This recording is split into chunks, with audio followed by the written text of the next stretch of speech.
Our heart shall rejoice in him. Blessed is the fact that Christians can rejoice even in the deepest distress.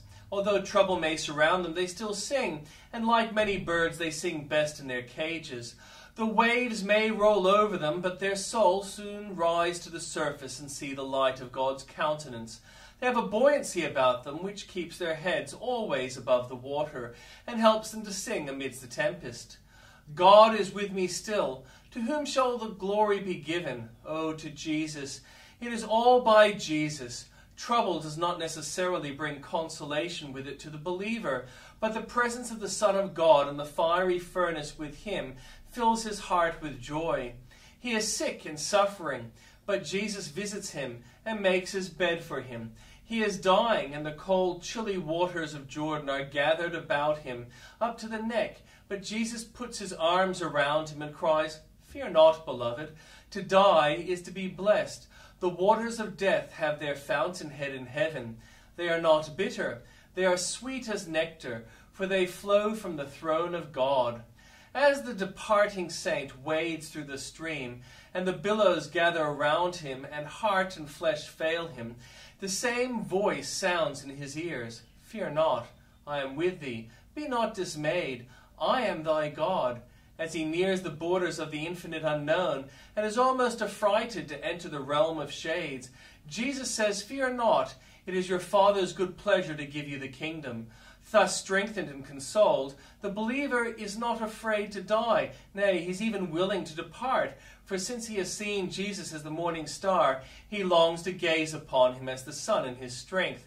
Truly, the presence of Jesus is all the heaven we desire. He is at once the glory of our brightest days, the comfort of our nights.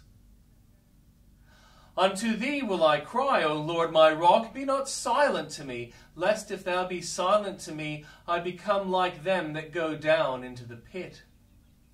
A cry is the natural expression of sorrow and a suitable utterance when all other modes of appeal fail us.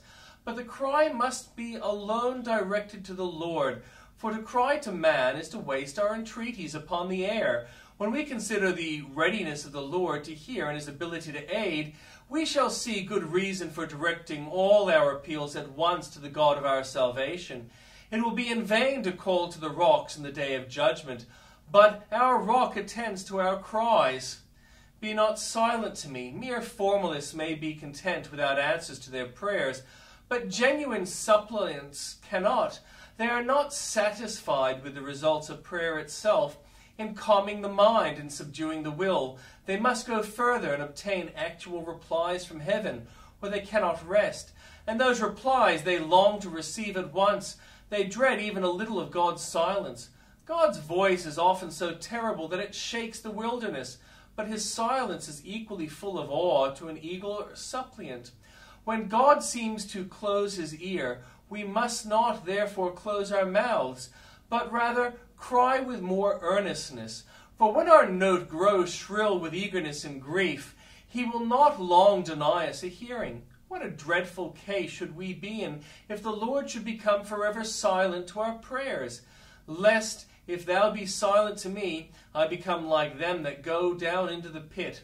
Deprived of the God who answers prayer, we should be in a more pitiable plight than the dead in the grave, and should soon sink to the same level as the lost in hell. We must have answers to prayer.